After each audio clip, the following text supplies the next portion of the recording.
Let's close eyes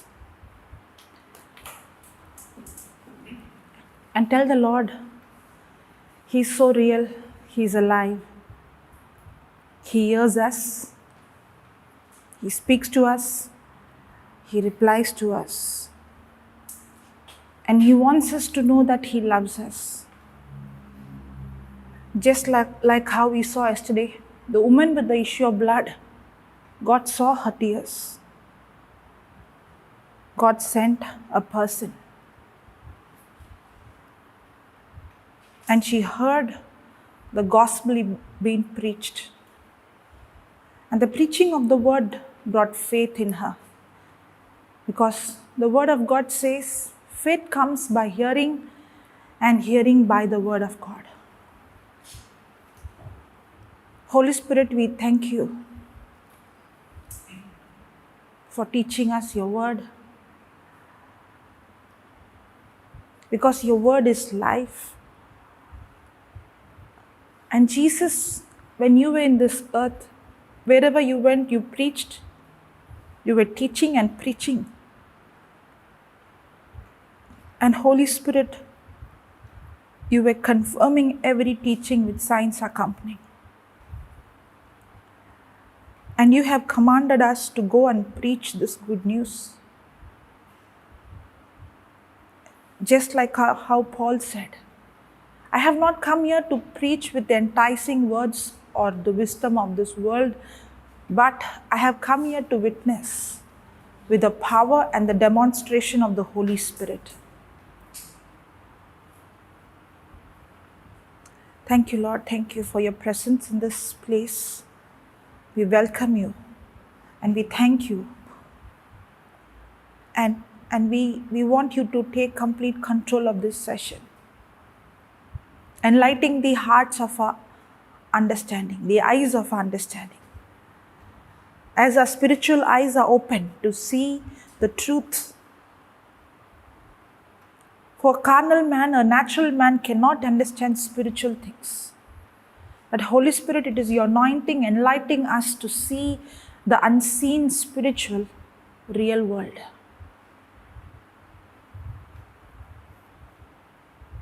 Thank you, Lord, for your unconditional love, your mercy, that you came in search of sinners.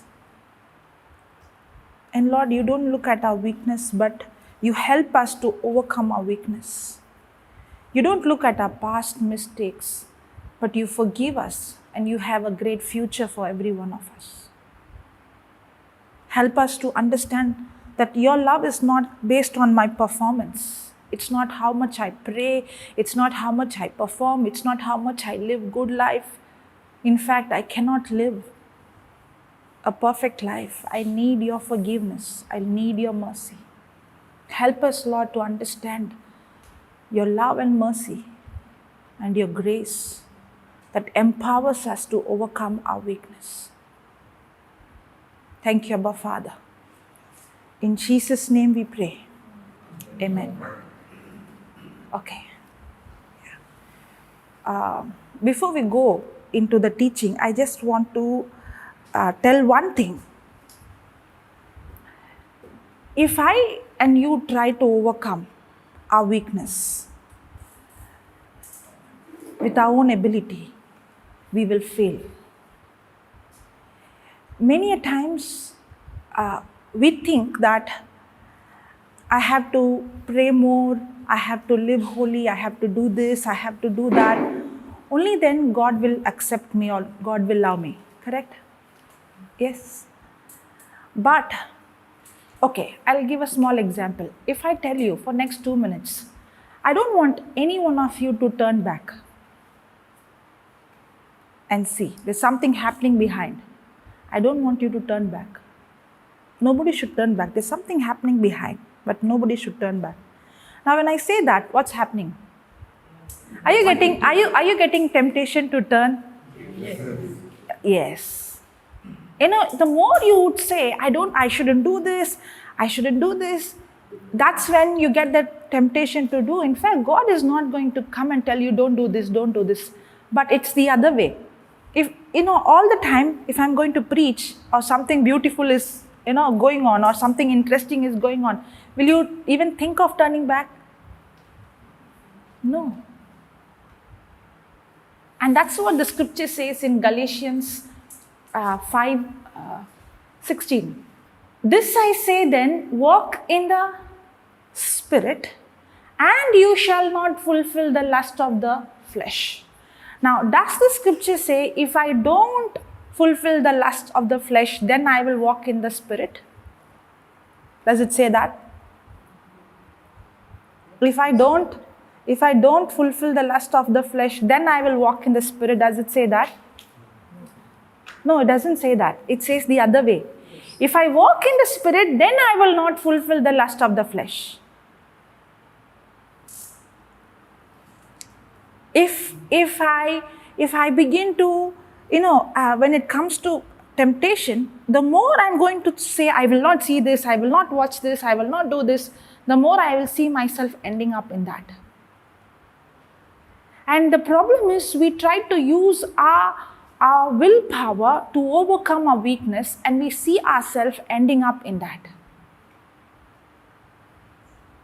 Not realizing that God is Jesus is our Savior, right? Why do we need a Savior? Because I cannot save myself. If I can save myself, if I can help myself, if I can overcome my weakness with my strength, why do I need a Savior? If the Bible is going to tell us you have to live holy, only then God will accept you, I cannot live holy. If I can live holy, then why do I need forgiveness? Why do I need mercy? Why do I need the Savior? In fact, it's the other way. I need Jesus, I need the Holy Spirit so that I can live in holiness. I have to walk in the Spirit, and it is, the Bible says it is the goodness of God that leads a person into repentance. The woman who was caught up in adultery, Jesus did not say, you go and live a good life and come, then I will forgive you. No, He first forgave her, and He gave her love that if a person is trying to change the action, I'm trying to be good outside, but inside I'm still evil. Remember this. My right action will never change my wrong thinking. My right action will never change my wrong thinking, but the other way. My right thinking will always change my wrong action. My right thinking will always change my wrong action. The problem is the world is focused more in changing our action. In psychology, we call behavioral modification. You try to change a person's behavior. You reinforce the person to change the person's action.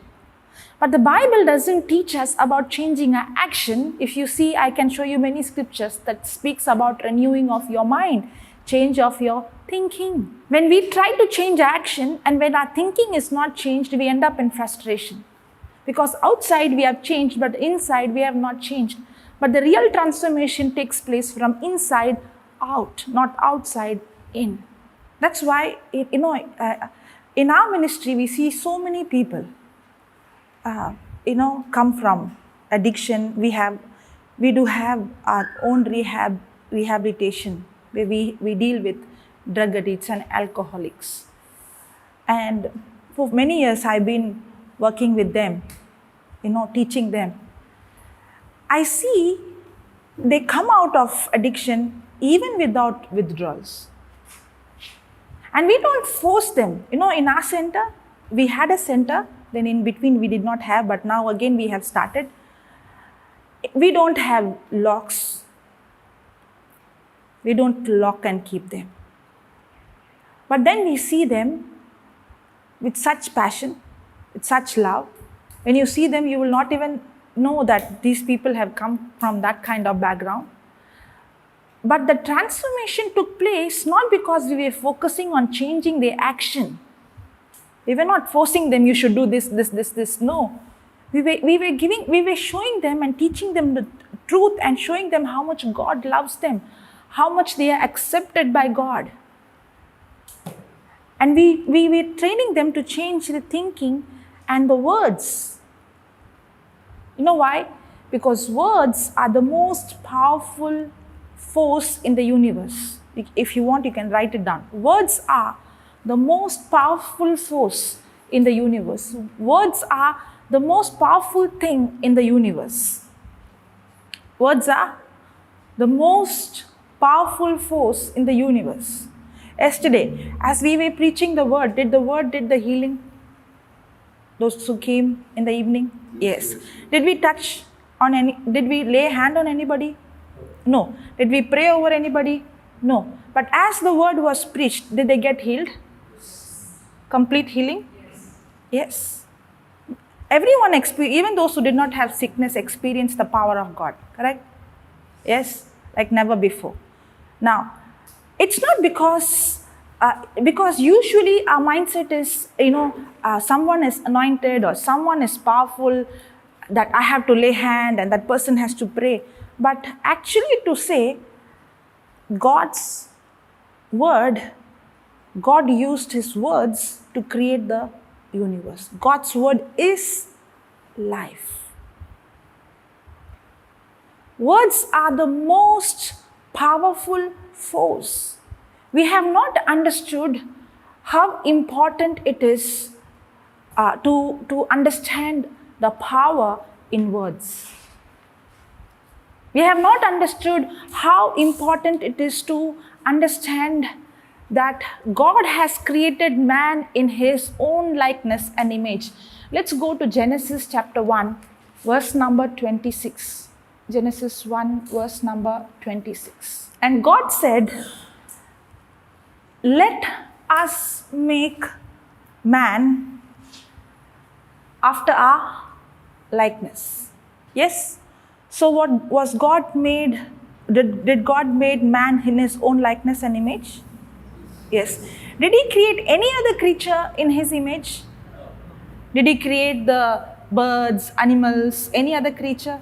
Only man is created in the likeness and image of God.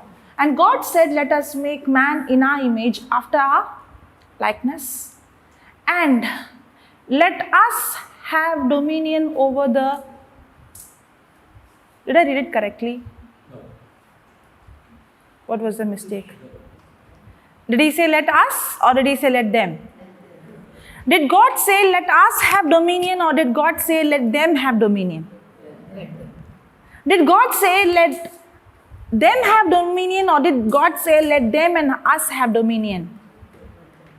So God said let them have dominion. So who has dominion over this earth? Us. Now how did God create everything? How did God create everything? He spoke words and he created. He spoke words and he created, correct? And now God is telling man, you have dominion. So how are we supposed to have dominion over what God created? By words. Everything that is created by words respond to words. If you want, you can write it down. Everything that is created by words respond to words. The first one you wrote is words are the most powerful force in the universe. The second one you wrote is everything that is created by words respond to words. Actually, this, it is even proved scientifically. It is even proved scientifically that, there are many experiments that has been done. They have taken two plants, spoken, they continuously speak to the plant, both the plant. To one plant, I love you, you are very healthy, you are good. To another plant, I hate you, I don't like you, you don't look good. You know what happened at the end of the experiment? The one which they spoke good words, that plant became healthy, green and flourishing. But the one which was, spoken with hatred words, it died. This is just one experiment. There is many experiments done. They took water with toxin, with poison, and they continuously spoke words of, good words. And when they checked, they saw the toxin level in the water went down. That's why did Jesus speak to the fig tree? Did he say speak to the mountain? Yes. Did he speak to the wind, storm? Did he speak to the sea? Yes. Now, did Jesus speak to things? Did he speak words to control things around? Why? Now, Jesus is God, right? But now this scripture says, and God said, let us make man in our image after our likeness and let them have dominion. So who has dominion over this earth? Man. I'll show you one more scripture. Put Psalms 115 verse number 16. Psalms 115 verse number 16. The heavens are the Lord's heavens, but the earth he has given to. So that means God created man in his image, correct? And God said, now I have given you the power that I have.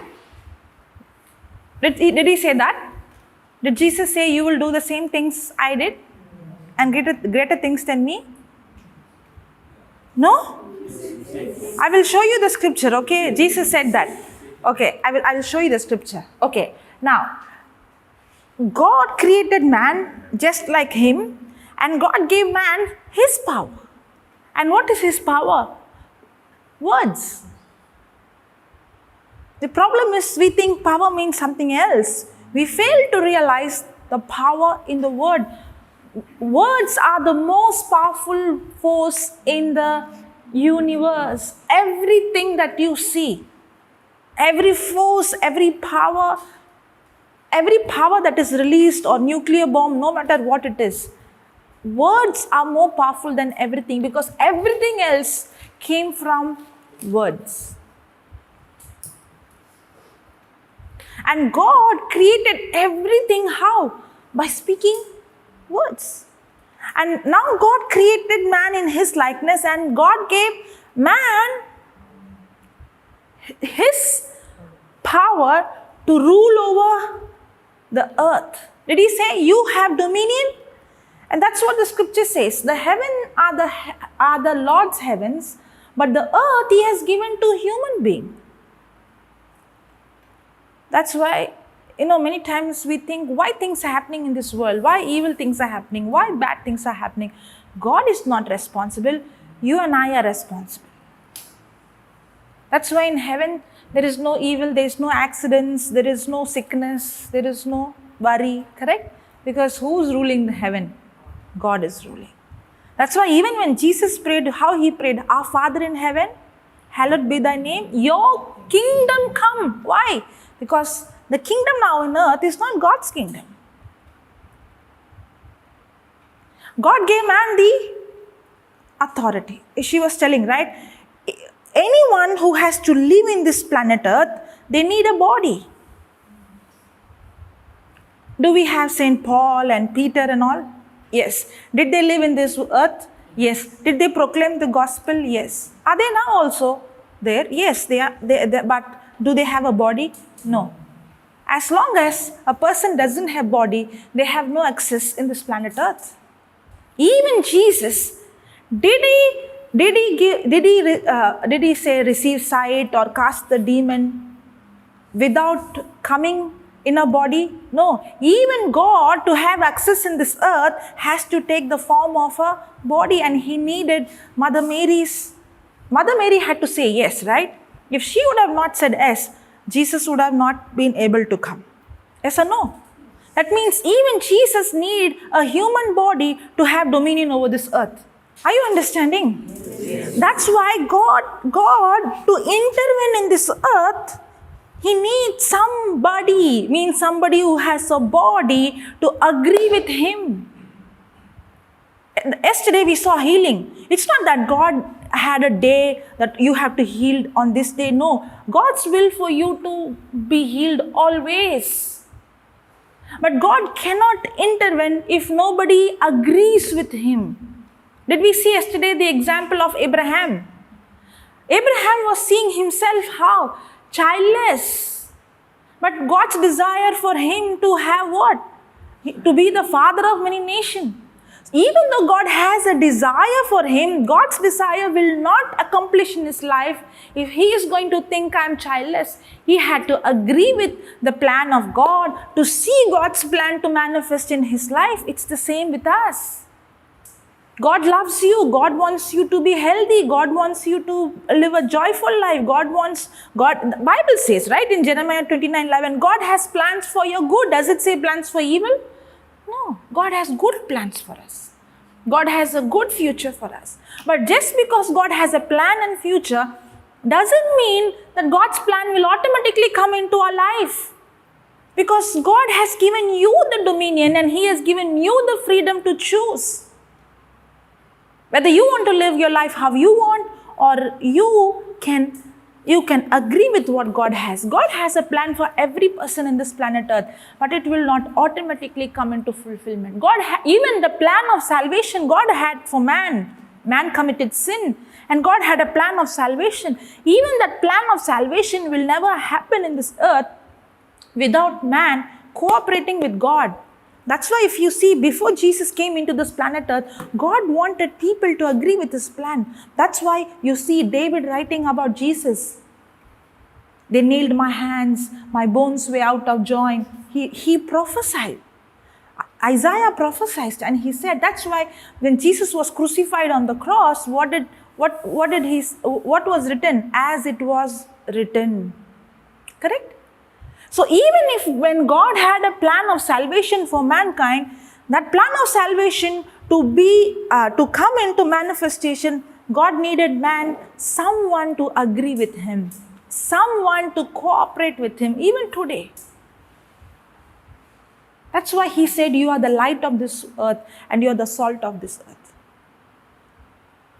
And that's why the Bible says in the book of Hosea, chapter 4:6, that my people are destroyed for lack of knowledge. My people are destroyed for lack of knowledge. Scripture doesn't say my people are destroyed for lack of prayer. Lack of knowledge, lack of not knowing the truth. Being ignorant of the truth is very, very dangerous. Are you understanding? In everything we have to understand one thing, words. Now, as I told you, God created everything how? By words. And now God has given man, now when God spoke words, he did not just speak words, he spoke faith-filled words. When God spoke words, he spoke what? Faith-filled words. Are we speaking faith-filled words or are we speaking fear-filled words? Faith-filled or fear-filled? Both. Praise God. You know what? God has given man the dominion, or did he give the devil the dominion? He did not give devil dominion, he gave man the dominion. Correct? For both. Now, the Bible says the thief. Who's he? Thief. That means, does he have legal rights? No. He's a thief. He comes illegally. He doesn't come legally. Thief comes to steal, kill, and destroy. But Jesus has come to give us life in abundance. But can the devil steal, kill, and destroy without me cooperating? No. He has to deceive me. The only weapon the devil has is deception. You know what's deception? Deception means to present a lie like a truth. It's a lie, but he convinces you the lie as a truth. The moment I receive a lie, I'm deceived. That's why Jesus said, the preacher shall set you free. Did he say that? They don't know. Jesus did not say the preacher shall set you free. He did not say the preacher shall set you free, the pastor shall set you free, the priest shall set you free, your prayer shall set you free. He said, if you continue in my word, you shall know the truth, and the truth shall set you free. Truth will set you free from what? From the lies. Because what is opposite to truth is lies. And we are being deceived, and we are ignorant, and we are destroyed because we are believing the lie as a truth. And that's the weapon of the enemy. You know, when we were small, we used to think devil means with 2 horns and 1 tail, and actually that's not how he comes. In fact, the devil doesn't come in an ugly way, okay? He comes in a very nice way, that you won't even know that he's devil. The Bible says the devil transforms himself like the angel of light. He doesn't come like a devil. He will not come like a bad man. He will not come like a wicked man. When the devil came to Eve, he did not come like an enemy. He came like a friend. You know what? I have come to help you. He's a deceiver. And what is deception? Deception is lies. As long as I believe a lie, I'm in darkness. That's when he has access to steal, kill, and destroy.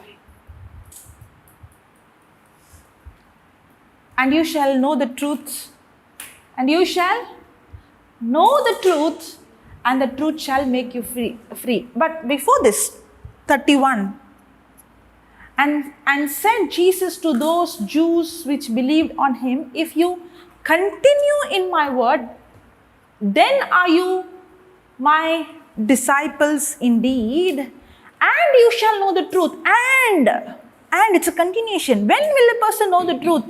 Only when a person continue in his word.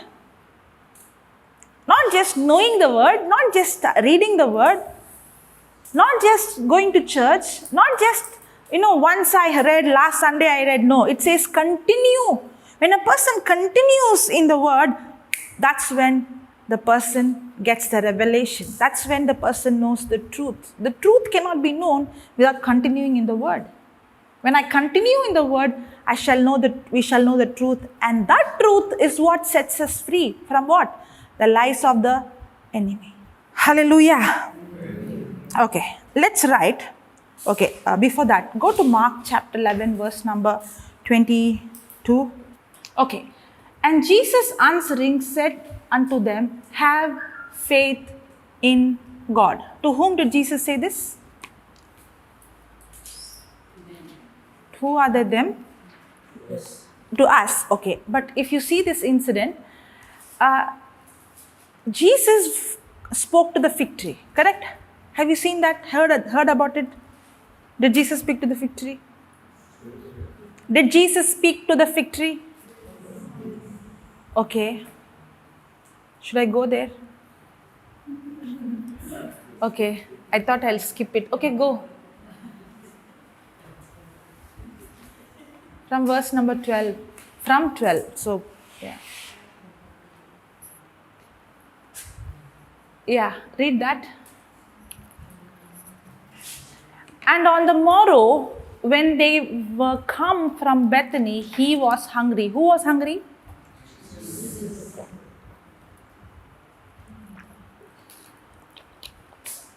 And seeing a fig tree far off, did you see the fig tree close by or from the distance? Far off. Having what? Leaves. Having leaves. He came if haply he might find anything thereon. Find what? He came close to see whether he'll find leaves. Leaves? Leaves or fruits? Fruits. If haply he might find anything thereon, and when he came to it, he found nothing but leaves. Why? For the time of figs was not yet. So did Jesus see the fig tree from the far? Yes. Did he see the leaves? Yes. Was he hungry? Yes. Very hungry? So now did he come close? Yes. Did he find any figs? Why? For the time of figs was not yet then. And Jesus said,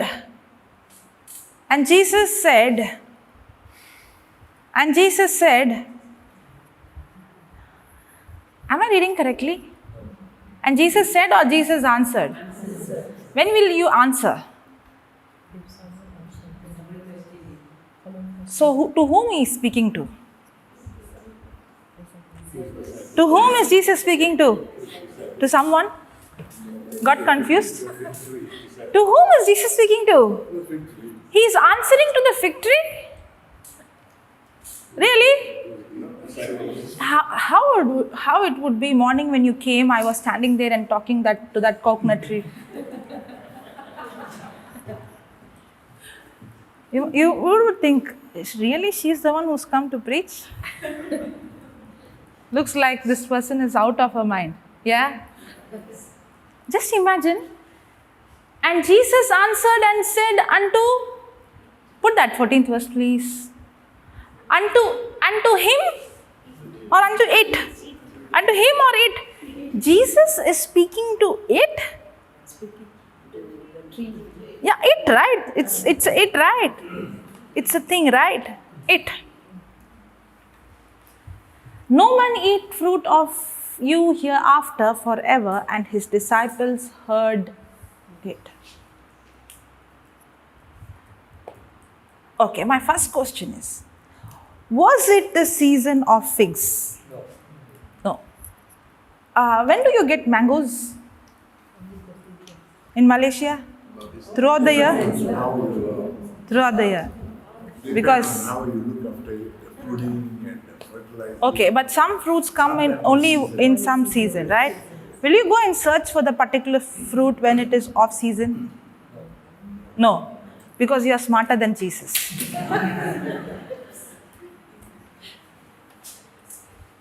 Yes or no?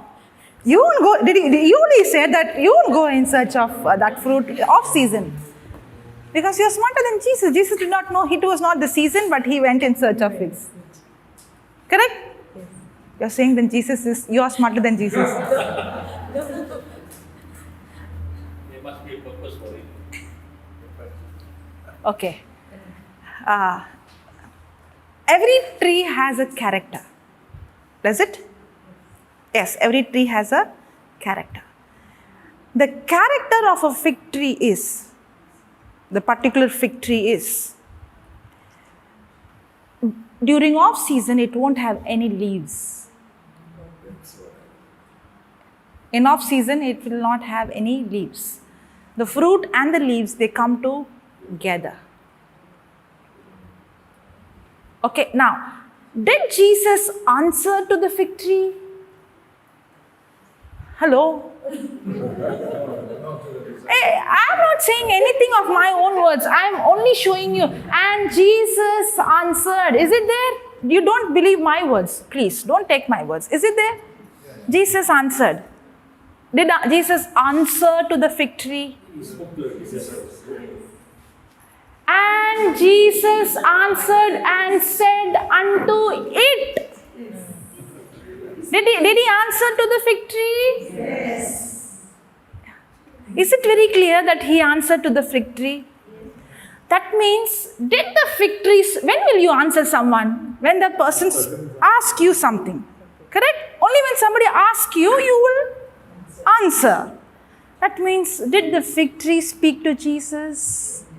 No, he answered to the disciples, why the fig tree? Lord, why do they argue? Don't argue with the word of God. If the word of God says, and Jesus answered and said unto it, it did not say Jesus answered and said to the disciples. He's answering to the fig tree.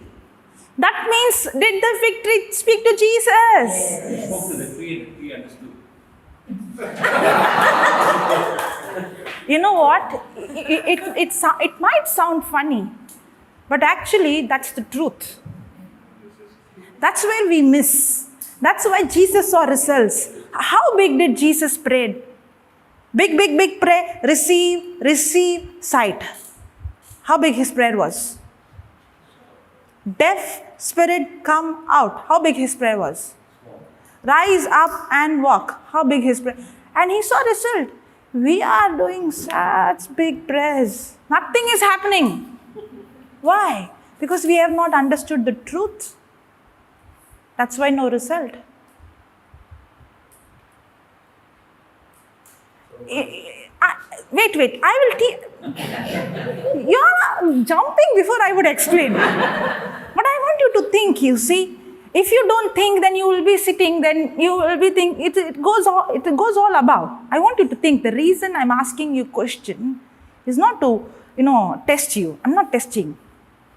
Or I'm not putting you in a place that to know what you know. I'm asking you so that you think.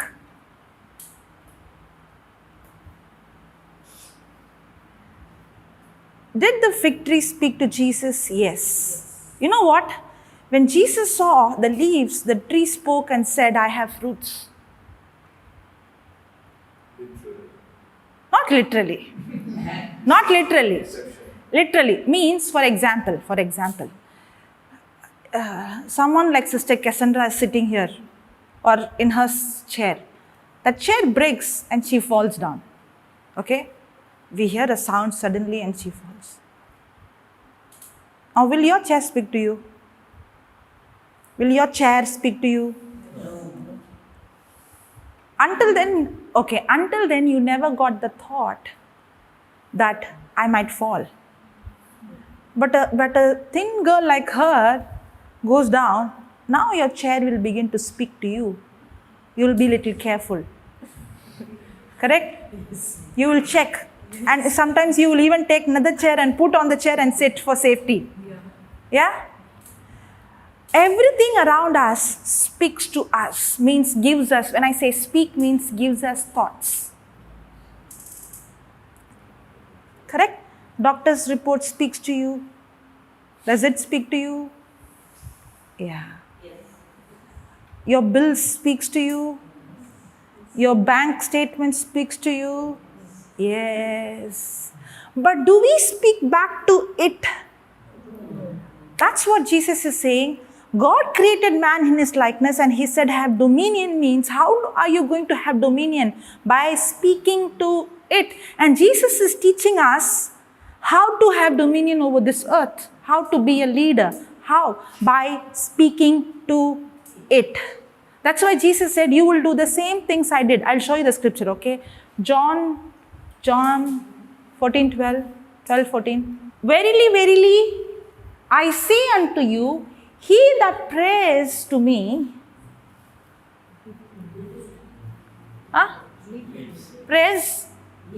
prays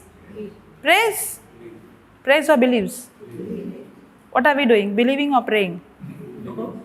Our praying without believing has no power. What did he say? Verily, I say unto you, he that believes on me, on whom? On Jesus, the works that I do shall he do also, and greater works than these shall he do, because I go to my Father. Because the reason he is saying, because I go to my Father, I will send the Holy Spirit. Now, Holy Spirit is going to be inside. Now, it's not one Jesus. Just imagine the devil has to face so many Jesus. Now, what did Jesus say? You will do the same things I did. What are we saying? Oh, that man is powerful. Do we say? But what is Jesus saying? Those who believe, he said. Did he say, those who are so and so, those who are and so and so? Did he say that? We say that. We give titles. We make man God instead of making God God. Correct? And we give God's place to human. Nobody can take God's place.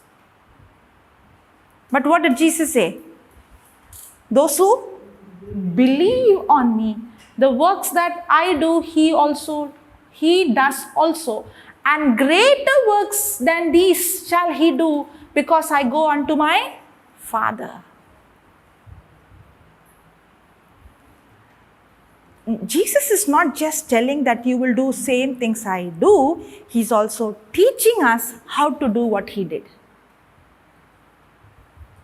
So if Jesus is speaking to the blind eyes, and he's speaking sight to the blind eyes, if he's speaking to the crippled man, if he's speaking to the deaf man, he's showing how this works. He's teaching us how this works. He's teaching that we have to learn to speak to it. We have to speak to it. Jesus answered it. Because the it spoke means what? The it gave thoughts.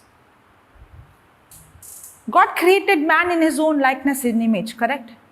God created man as a leader to rule, to have dominion. But God did not create man to rule over another man. That's what we do.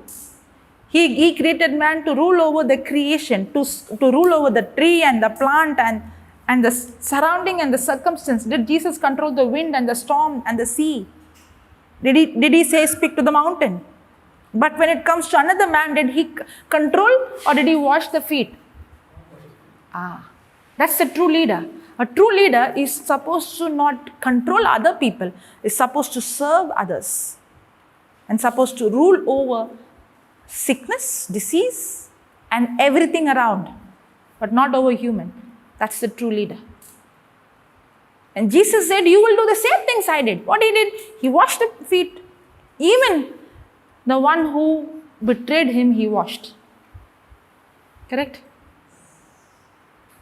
But when it comes to the storm, did he rebuke it? Yes. Are you understanding? So is he just telling us to do what he did, or he's teaching us?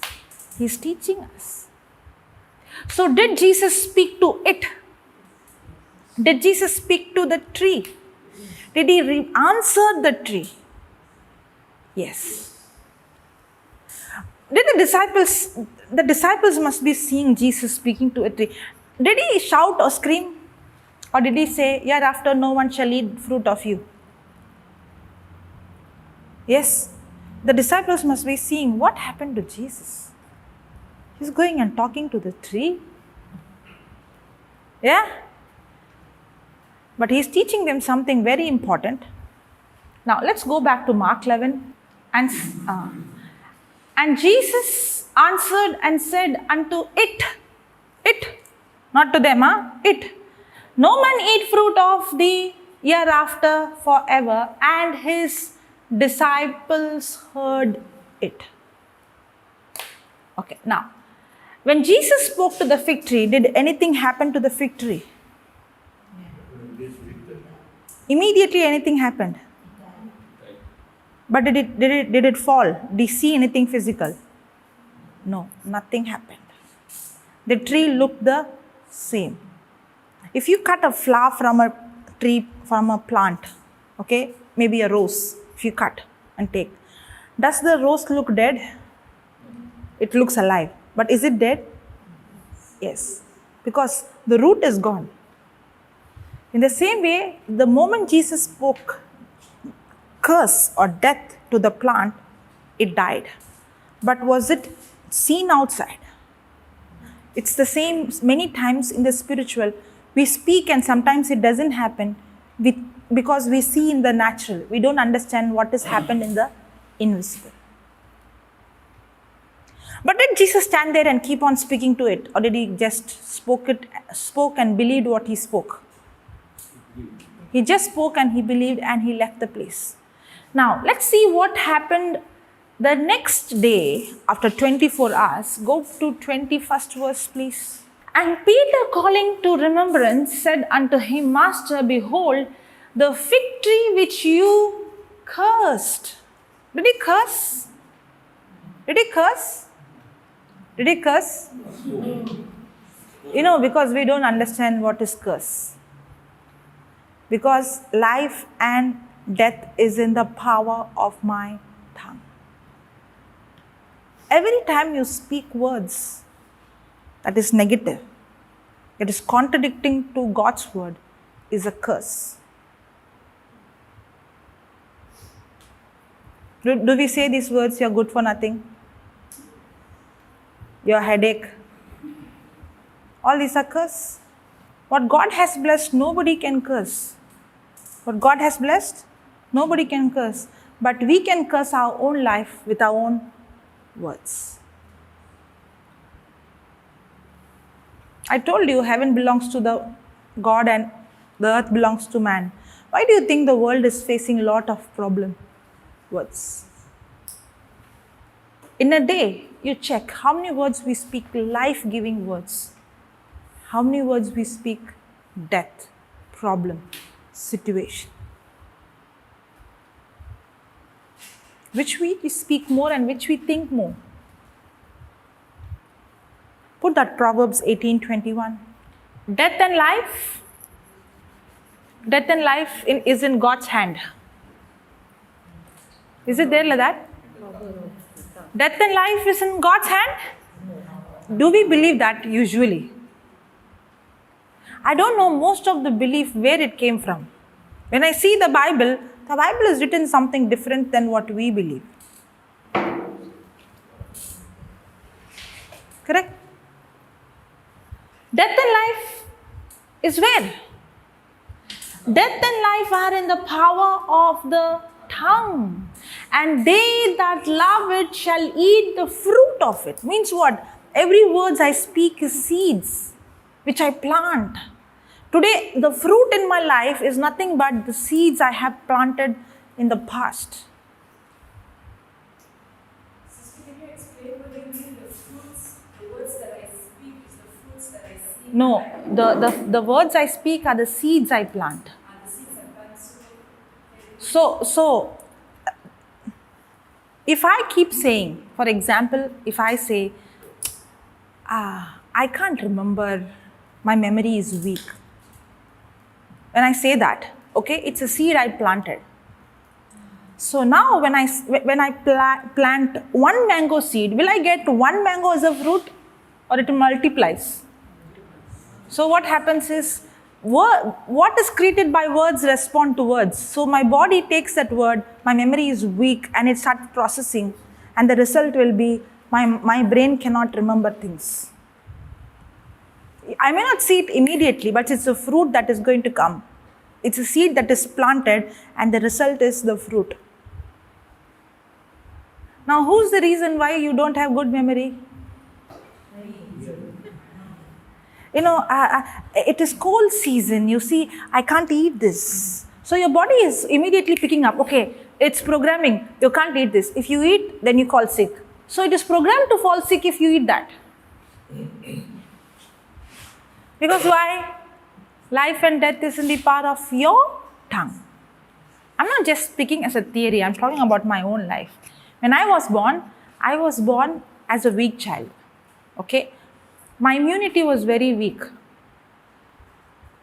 Even if my parents would give me tablets, my whole body would react.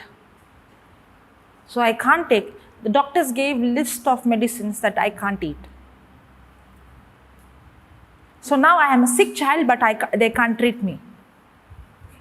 One way it was good. All the chemicals was not dumped in my body.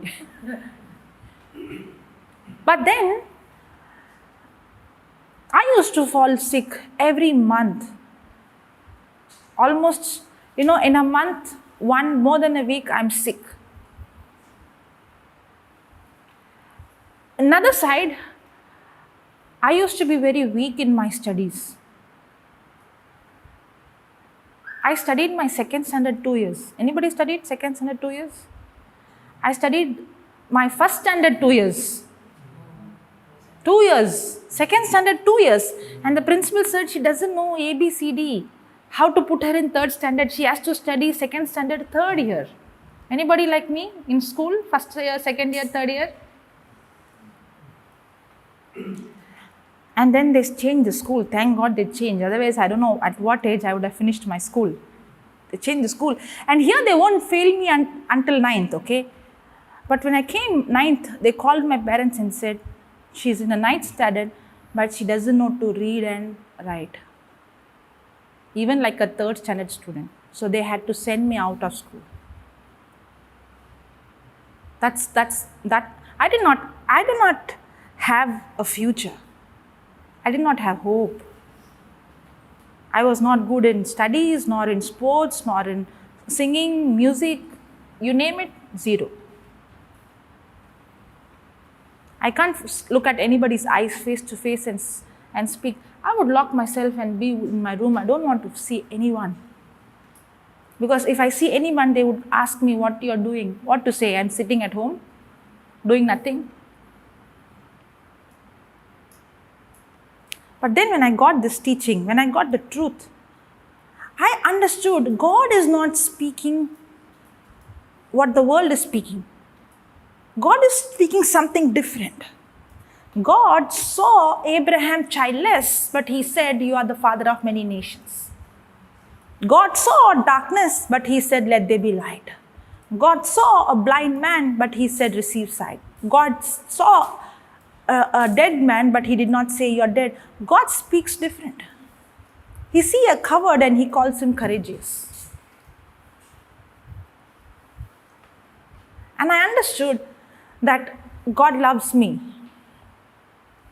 And when I begin to hear the word of God, thank God, I got a CD, a free CD. We give some books, right?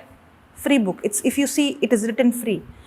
I got that book, same book, in 2007. And I got a CD with that. Now we are not giving CDs because we have everything in the YouTube. At that time, they gave a CD. The name of the preacher was not written, but it was written free gift. I was so surprised. I never seen someone coming, not collecting money, not speaking about money, but giving free books and free CDs. And all their retreats is free food, free stay. You know, recently we had, now I am in that ministry, okay? I won't say, to say we don't have UR team members, it's not like that. Because the name is only for the sake of name, because we need a name. Otherwise, we don't need a name, because it's not about us, it is about Christ. And all of us inside, if you see, everybody has a story. The story is, we all are from zeros. Nobody has titles. Nobody is going to be a head and everyone is equal, but everybody has a different call. Thank God it was a CD, okay, and I had to hear, because I had problem in reading and writing. And when I got the teaching, I used to hear more than 16 hours a day. You might ask 16 hours because you have not been where I was. I did not have a future. I did not have hope. I would literally push myself. I didn't want to get up in the morning. I didn't want to live. Nor I had guts to die. Nor I had guts to run away. I got life. I got words that gave hope for the first time. Somebody is talking to me. Somebody means Holy Spirit is talking to me through His word. The words I'm speaking to you is the words God spoke to me. If I'm speaking with conviction and confidence, because I'm not speaking from the information I received, I'm speaking from the experience I have. If I come here with some notes and with some theory and with some knowledge and some information, it might sound nice, but it won't bring life transformation. But what I'm speaking is not the knowledge or some theory or some notes. I'm speaking about what God has done in my life. I'm speaking about real transformation that took place. I'm speaking about my own experience. That's why you could sit from morning, but you're not bored. But if the same message I would speak as a theory from my head, it won't touch you. It might sound good, but it won't touch you. If I'm preaching today, I have no qualification to preach. Because I know I was a zero. Even today, if I don't have the Holy Spirit, I can't do what I'm doing now. Because I discovered that's God's call in my life. I did not know God's call. I was deceived by the lie because the devil's weapon is lies. He's deceived me that I'm good for nothing. I'm useless. I'm zero. I believed the lie. But when I got the truth, I received the word of God that God loves me. He's for me. He said, you will do the same things I did and greater things than these. And these signs shall follow those who believe. In my name you shall lay hand on the sick and the sick shall recover and the sick shall be healed. This is to the believer, to me. My own health. I was so weak. If I change climate, if I change place or water or food, I would fall sick. My mother would not send me anywhere because I would fall sick. I was very weak. I would just black out. I would collapse. And then they had to carry me and go. And they have done so many blood tests to find why she is so weak. But when I got the truth, in the beginning it was not easy. You know why? When I opened my mouth and say, I'm healed by the wounds of Jesus, everything in me would say, what nonsense you're saying. You're healed? See the symptoms. See how weak you are. I used to say the scripture, one of the scripture that changed my life is Isaiah 11:2. The spirit of wisdom, understanding, counsel, might, knowledge, fear of the Lord. I used to say this, the spirit of wisdom is upon me. But I used to get these thoughts, you have wisdom? You don't even know ordinary mathematical calculation. You don't know, you don't even know this. Because that's what I was seeing from the childhood. But then as I began to speak, because life and death is in the power of my tongue. But as I begin to train my tongue to speak life, I can do all things through Christ to strengthen. My earlier thought was, I can't do. My earlier thought was, I'm weak. My earlier thought was, I cannot understand. I don't have good memory. When I used to come home, I used to forget my school bag, lunch bag and come home. And I used to come in the auto, three-wheeler. And we have many of them. It looks like auto, but we have many. And everybody would get down. When I used to come to my house, my mother will ask me, where is your bag, lunch bag? Only then I'll remember, oh, I forgot. And again we have to go back and it would be there. Can you imagine how my memory was? I used to see my mother every time coming to the school, meeting the teacher. I have seen her in tears every time. She used to come bring my notes to my friend's house, take their notes. And she tries to study. She's not much studied, but she tries to learn things.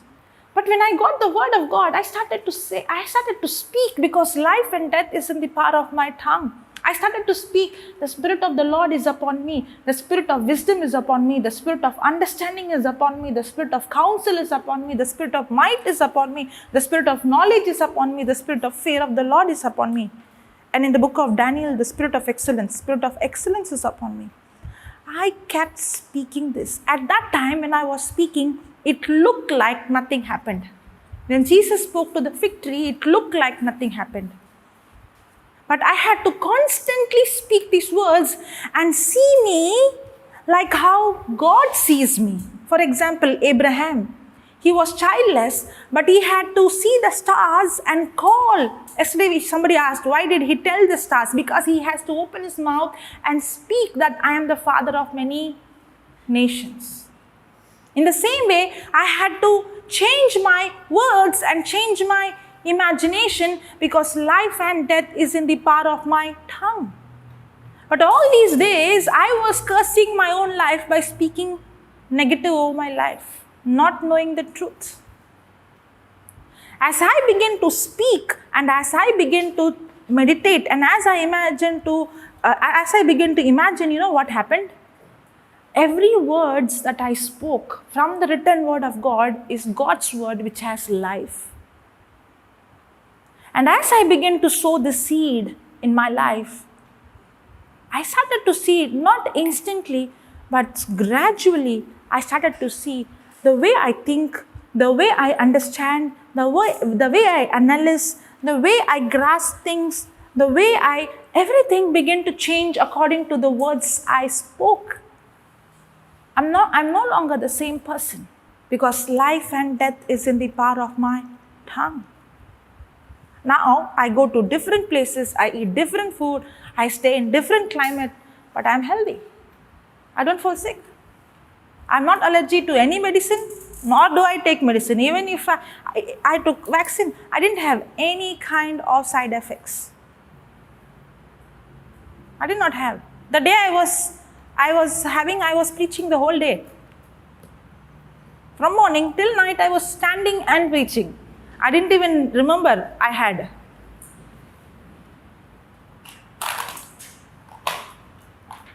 Why? But the same person, was I like that?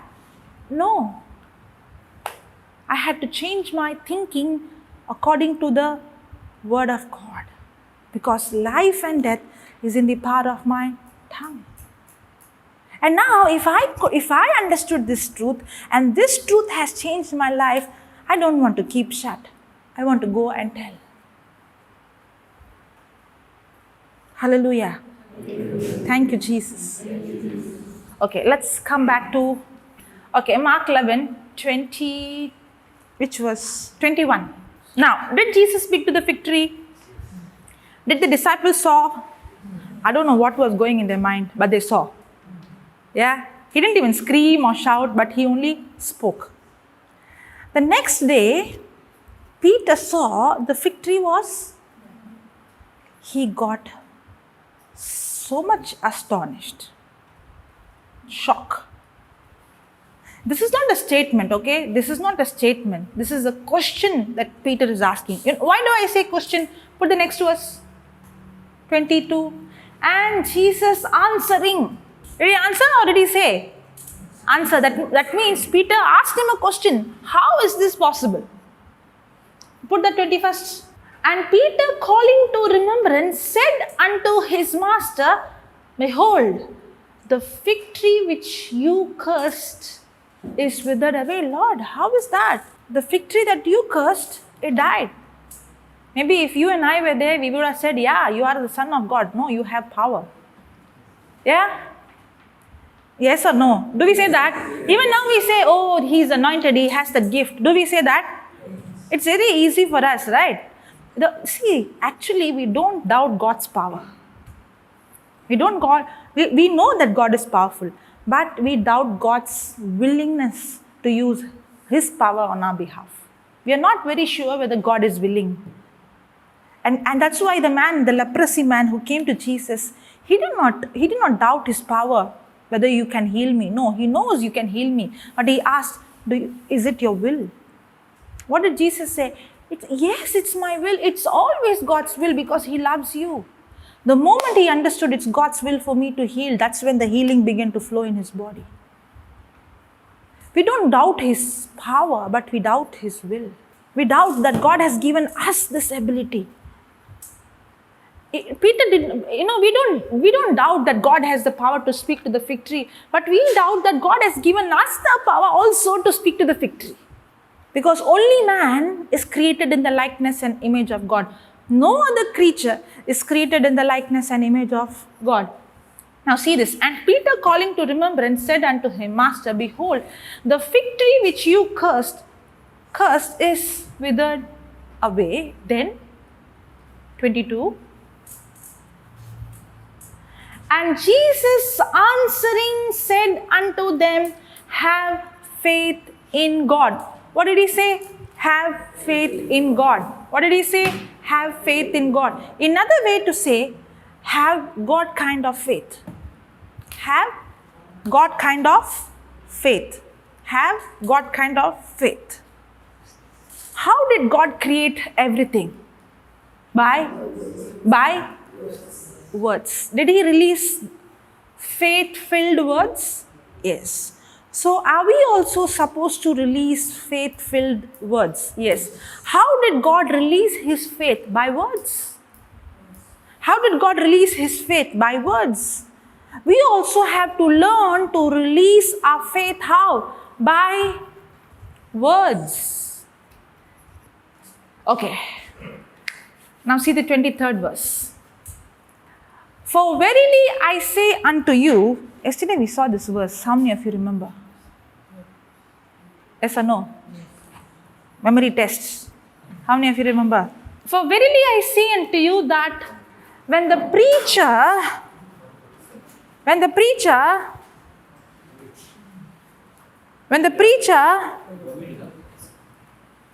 hello? Okay. Hallelujah. Thank you, Jesus. Now this is more temptation.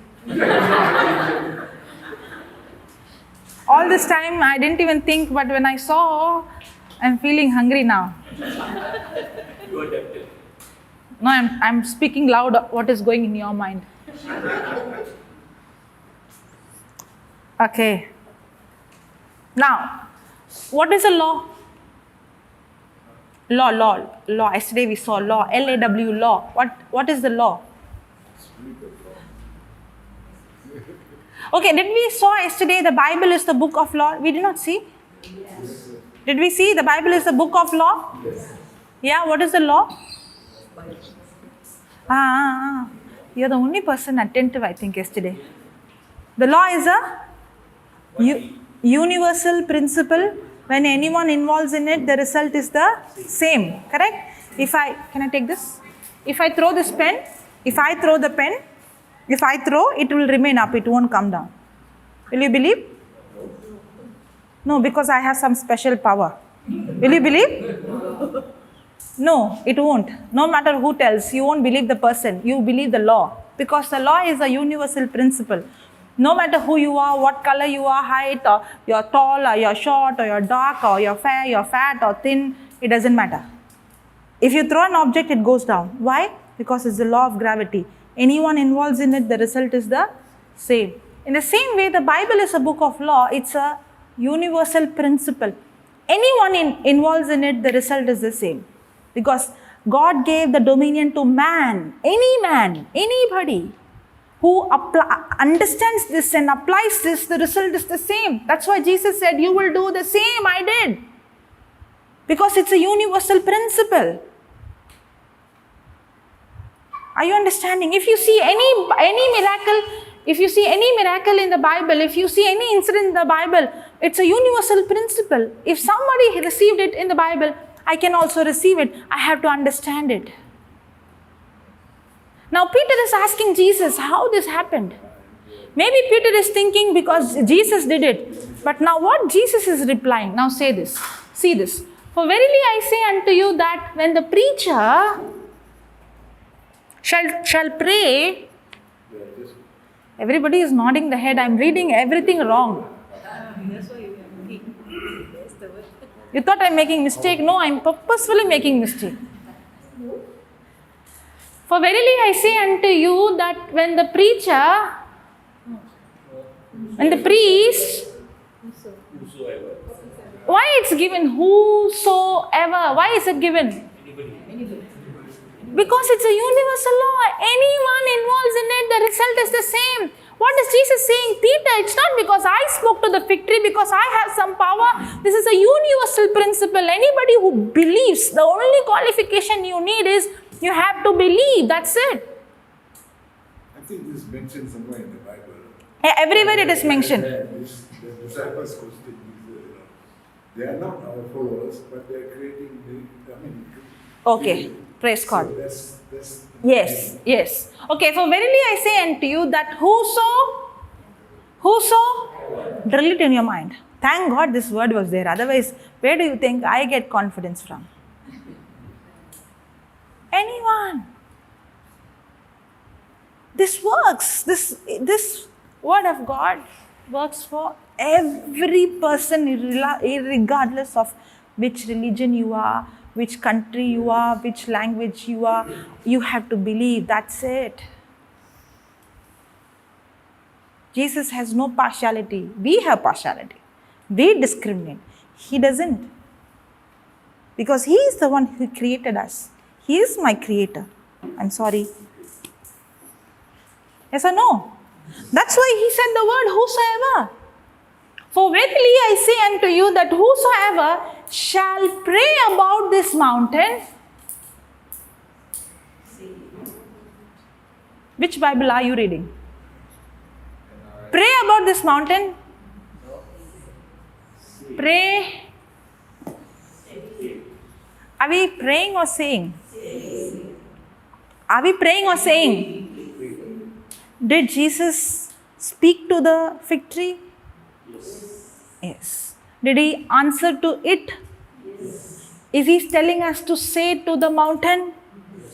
So are we speaking to the mountain? You see a big mountain, you want to uproot that mountain. So you pray about the mountain, right? Yes or no? That's what we do, right? I see a big mountain, I want that mountain to be uprooted. What do I do? I have a big problem, what do I do? I have a big sickness, what do I do? Pray about the sickness. But did Jesus say, pray? You know what God has told you to do, don't go and tell him to do what he had told you to do. What God told me to do, he will not do it. He told me to do. How can I go and tell him to do what he told me to do? We go and tell him, please speak to the mountain. He is saying, I gave you. Do we have electricity? Do we have these lights on? Where does the electricity come from? From the electricity board? Yeah? Yes or no? Main power. Where it comes from? Solar you have? No, right? It comes from the electricity board, right? It's somewhere the electricity is manufactured, right? Yes. From there it comes, right? So you call the electricity department and tell them, can you put the lights off? Can you put the AC on? Will you say? He will ask you first, are you gone crazy? No, but the electricity comes from there, you see. You manufacture, I don't manufacture. Yeah, I manufacture. Yes, it is manufactured here. Yes, it's sent from here. But the switch is not with me, it's with you. In the same way, it's not my power. It's not me. It's God, but God has given to me and he has given me the switch. If you go and talk to him about the mountain, he say, I have given you the switch, don't ask me. God will not do what he has told you to do.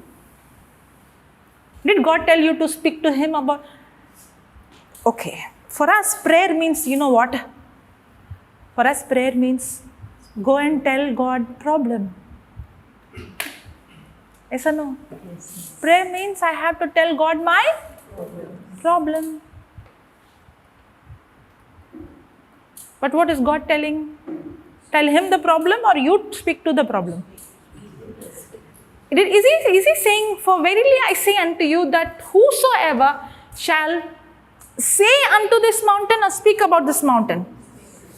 Say unto this mountain, be you removed and be you cast into the sea, and shall not doubt in his heart, but shall pray. Pray.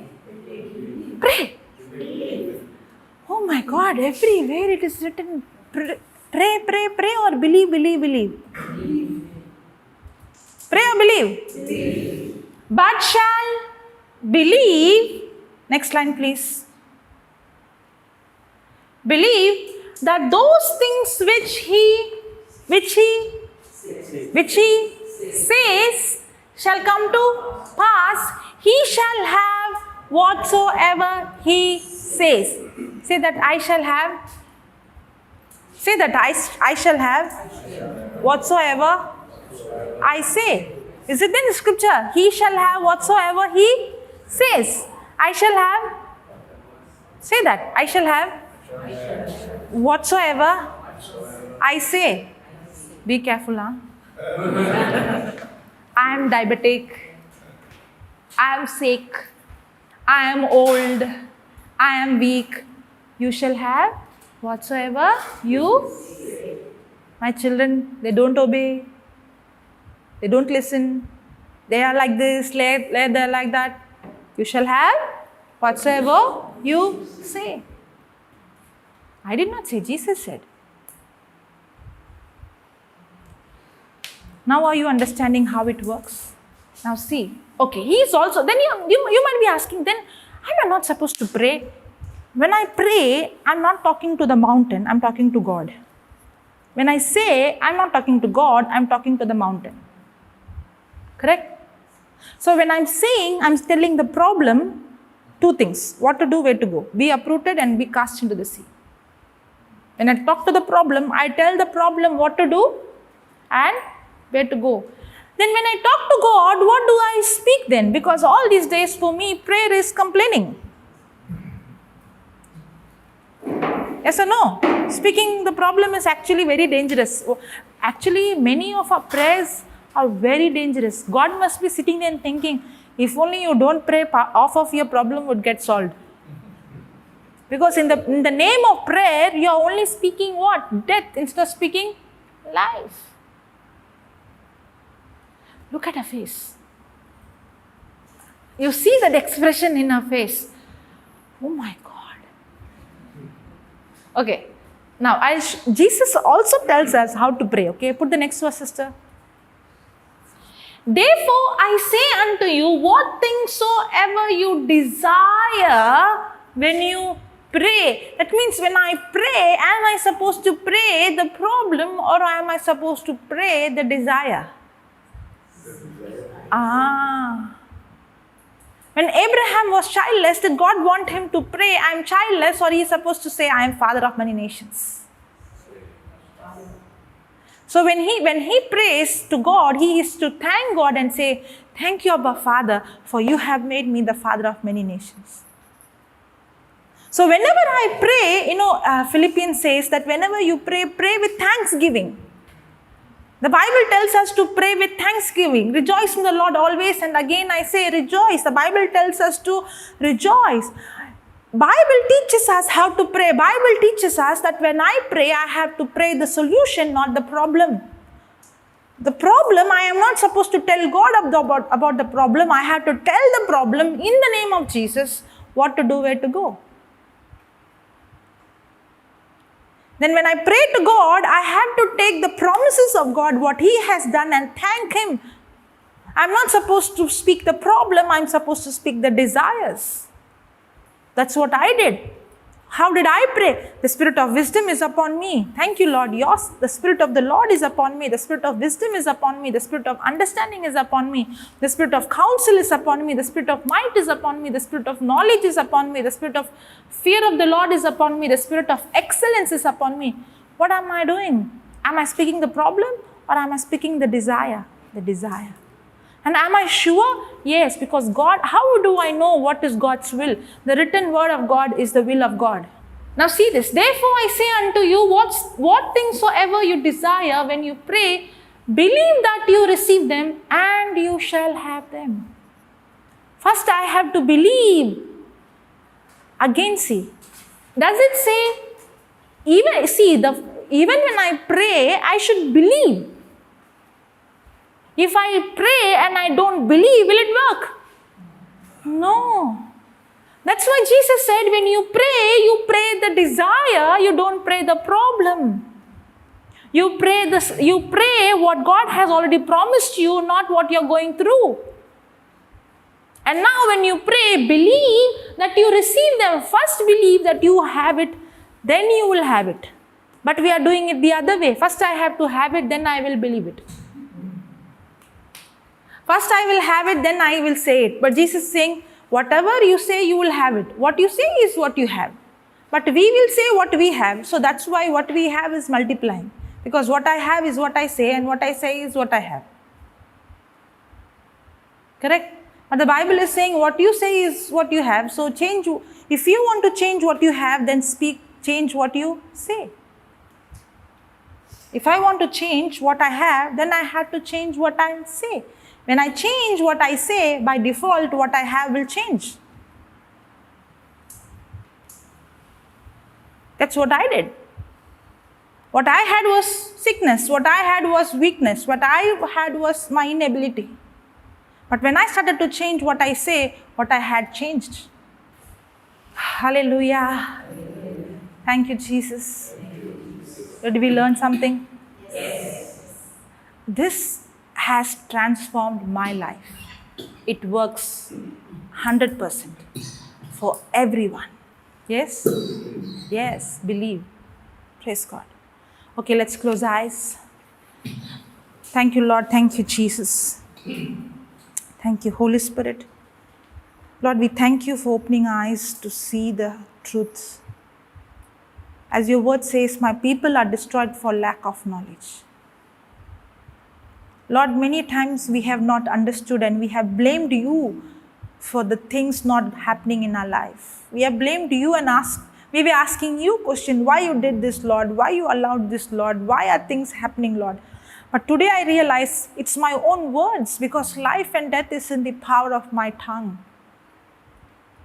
You have given me the solution. You have given me the answer. All I have to do is to not speak what I see, but speak my desire, speak to the mountain, speak to the problem. Because I am created in the likeness and image of God. Thank you, Lord. Thank you. Thank you, Abba Father. Thank you, Holy Spirit. Thank you, Jesus. In Jesus' name we pray. Amen.